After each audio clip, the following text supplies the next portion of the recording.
ایک بڑی میں نے زبردست ٹویٹ اس بات کے اوپر پڑھی کہ عمران خان صاحب کے اوپر نمبر آف کیسز اتنے ہو چکے ہیں جتنی فیڈرل کیبنٹ کے اندر اس وقت آپ کے منسٹرز ہیں.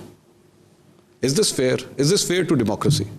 فیئر کی اور انفیئر ہونے کی بات نہیں ہے. بات یہ ہے کہ جو آپ نے قصور کیا ہے اس پہ آپ کو قانون کو فیس کرنا پڑے گا. ایک کیس کیا بنا ہوا ہے, ایک مقدمہ میں پڑھ رہا تھا فواد چودھری اور دیگر شامود قریشی کے اوپر کہ جی آپ نے نا زمان پارک کے باہر سڑک کے اوپر پریس کانفرنس کی جس کی وجہ سے ٹریفک بلاک ہوگی اور اس بات کا ہم نے کیس کر دیا. Is that fear? سیریسلی یہ حال ہے, اس طریقے سے مقدمے بنیں گے؟ دیکھیں میں ان باتوں پہ نہیں جاتی, یہ غلط ہے صحیح ہے, لیکن اس میں مجھے یہ بتائیں کہ مقدمہ بنا دیا, مقدمے کا اینڈ کیا ہوا؟ کہاں ہوتا ہے؟ نہیں مجھے نہیں ہونا چاہیے نا, ہونا چاہیے. اگر ہمارے مقدمات کو, جھوٹے مقدمات کو آخری دن تک ان کو چلایا بھی گیا, ہمیں سزائیں بھی دی گئیں, تو ان کے اوپر سچے مقدمے کیوں نہیں چل سکتے؟ مقدموں کی جہاں تک بات ہے, پاکستان میں سیاستدانوں کا یہی ہے, جب وہ حکمرانی میں آتے ہیں تو اس کے بعد اپنے کیسز سارے ٹھنڈے ہو جاتے ہیں, دوسرے کے کیسز ایکٹیویٹ ہو جاتے ہیں. ابھی بھی آپ نے ریسنٹلی سپریم کورٹ کے ججز کے حوالے سے وہ کچھ کہا, وہ باتیں کہیں, تصویریں دکھا کے. Was that fear? آپ کے خیال میں وہ توہین عدالت نہیں ہے؟ توہین عدالت تب ہوتی جب آپ کا فیصلہ جو ہے وہ عدل کے خلاف ہوتا ہے, قانون کے خلاف ہوتا ہے. اور جب قانون کے خلاف فیصلہ آئے گا, جب قانون کا دوہرا معیار ہوگا, جب قانون میں کسی ایک کو فیور کی جائے گی, تو مریم نواز کا حق ہے کہ وہ اس پر بولے. یہی بات عمران خان صاحب کہہ رہے ہیں. ایگزیکٹلی آج کل یہی بات کہہ رہے ہیں. کہہ رہے ہیں توشہ خانہ کا کیس تو میرے پہ بنتا ہی نہیں ہے. تو کورٹ میں پیش ہو جائیں. میرے پہ کیس بنتا تھا جس میں پیش ہوئی, آج اسلام آباد ہائی کورٹ نے وہ کیس جو ہے وہ ختم کر دیا. توشہ خانہ میں نہیں کیس بات جی بولیے جو سچ ہے, اگر کوئی بے گناہ ہے تو کورٹ میں پیش کیوں نہیں ہو رہا؟ یہیں سے پتہ چلتا ہے کہ کیس سچا ہے کہ جھوٹا ہے. میرے پہ جو جھوٹا کیس تھا میں تو بار بار پیش ہوتی تھی, اور اس پہ عمران خان صاحب کیونکہ مجھے ڈر نہیں تھا. وہ یہ بھی کہتے ہیں کہ میرے پہ سیکیورٹی تھریٹ ہے میرے پہ. مجھے یہ بتائیں کہ وہ کون سا سیکیورٹی تھریٹ ہے جو کورٹ میں آپ کو پیش آ جاتا ہے, جلسے اور جلوسوں میں آپ کو پیش نہیں آتا؟ In a bulletproof car. In a bulletproof car, تو بلٹ پروف کار بھی لوگ اڑا سکتے ہیں. اچھا, یہ مجھے دنیا میں دیکھا ہے. مجھے ایسی تقریب کری نہیں, مجھے پتہ ہے. اور ہمیں تھریٹس نہیں تھے. مجھے بھی تھریٹس تھے, اور مجھے تو آپ کو یاد ہوگا وہ اسمیش کرنے والا تھریٹ, اور کبھی آپ کے سامنے فیکٹس آئیں گے کہ ہمیں کتنے بڑے تھریٹس تھے. اچھا, لیکن وہ کیا لیڈر ہوتا ہے جو تھریٹ سے چھپ کے گھر میں بیٹھ جائے؟ بات یہ ہے کہ آپ کی جان کو تھریٹ ہے اور آپ کمرے میں چھپ کے بیٹھے ہوئے ہیں, تو وہ جو نہتے لوگ باہر مار کھا رہے ہیں آپ کے ورکرز, ان کی جان کو تھریٹ نہیں. ٹھیک, جس کی جان کو تھریٹ تھا وہ ذلے شاہ, وہ تو بیچارہ اللہ کو پیارا ہو گیا. Pakistan has already last a former prime minister محترمہ بے نظیر بھٹو. ایسے میں سیاسی ونڈکٹیونیس کے اندر اس حد تک چلے جانا کہ وی ڈونٹ کیئر کہ تمہیں کوئی سیکورٹی تھریٹ ہے یا نہیں ہے, بس تم پیش ہو, عدالتوں کے اندر ضرور آؤ تم, اتنی ونڈکٹیونیس کی کیا ضرورت ہے؟ منصور, ایسا کرتے زمان پاک کے اندر ایک بلٹ پروف عدالت بنا دیتے ہیں, ٹھیک, اور وہاں پر ان کا کیس چلا دیتے. مجھے بتائیں یہ کون سا تھریٹ ہے جو عدالتوں میں ہوتا ہے اور باقی جگہ پہ نہیں ہوتا؟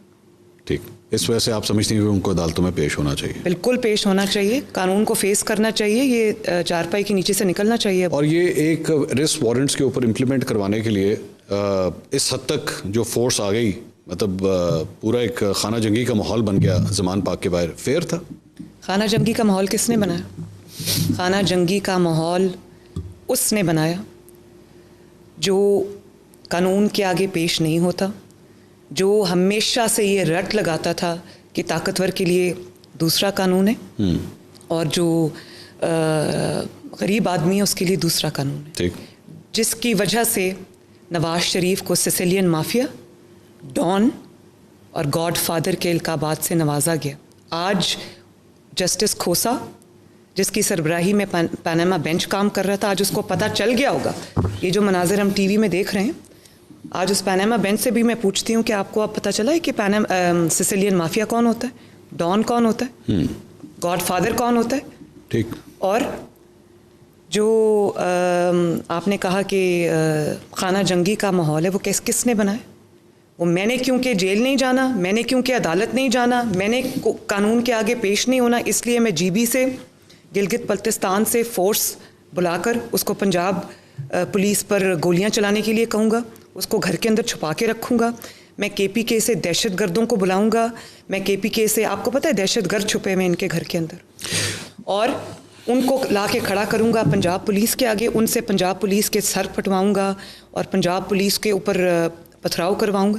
ٹھیک, آرمڈ لوگ ہیں ان کے گھر میں. اور ابھی آپ نے دیکھا, ابھی ان کی جو ایک خاتون جرنلسٹ ہے, اس نے کہا کہ ہم نے تیاری کی ہوئی ہیلی کاپٹرس کو بھی ہم مار کے گرا سکتے. ٹویٹ ڈیلیٹڈ, وہ ڈیلیٹ کر دی انہوں نے. ڈیلیٹڈ کیا ہوتا ہے؟ اچھا, لیکن میرا یہ پوائنٹ ہے, ہم اس وقت جاتی عمرہ میں بیٹھے ہوئے ہیں, یہ انٹرویو ریکارڈ کر رہے ہیں, آج مارچ 2023 ہے. فار ایگزامپل اس سال الیکشنز ہو جاتے ہیں, اسی جاتی عمرہ میں مارچ 2024 کے اندر آنسو گیس کے شیل اگر یہاں پھینکنا شروع ہو گئے آپ کو اریسٹ کرنے کے لیے, وڈ دیٹ بی جسٹیفائڈ؟ میرے ساتھ اس سے بھی برا ہوا ہے. آنسو گیس کے شیل کہاں پھینکے گئے؟ پتھر پھینکے گئے میری گاڑی کے اوپر. تو آپ بھی تو ورکرز کی بہت بڑی تعداد اسی طرح ہی لے کر گئی تھیں اس وقت. دیکھیے میری بات سنیں, ورکرز کی تعداد نے مجھے پیش ہونے سے نہیں روکا. ٹھیک, وہ لوگ میرے ساتھ اظہار یکجہتی کے لیے آئے تھے اور میں ایک سیاسی کر رہے ہیں, وہ بھی یہی کر رہے ہیں. نہیں, وہ بھی اظہار یکجہتی پیٹرول بامز, میرے پیٹرول بامز کون گرا رہا ہے؟ یہ چیز میں نے ویسے پہلی مرتبہ دیکھا ہے کہ کسی سیاسی جماعت کے کارکنوں نے پیٹرول بامز یوز کیے ہوں. یہ دہشت گردوں کا کام ہے. اچھا, یہ کالعدم تنظیموں کا کام ہے, یہ ملیشیا کا کام ہے, یہ عسکری تنظیموں کا کام ہے. اچھا, تو اب جب میں یہ کہتی ہوں کہ یہ فتنہ ہے پاکستان کا سب سے بڑا انتشار ہے, اب لوگوں کو پتہ چلا ہے میں کیا کہتی ہوں. ٹھیک, آپ اور امپیونٹی کے ساتھ وہ پوری اسٹیٹ کے ساتھ مقابلہ کر رہے ہیں اور دہشت گردی کے ساتھ مقابلہ کر رہے ہیں. ٹھیک, اور یہ جو بات کہی جا رہی ہے کہ اسٹیٹ کمزوری دکھا رہی ہے,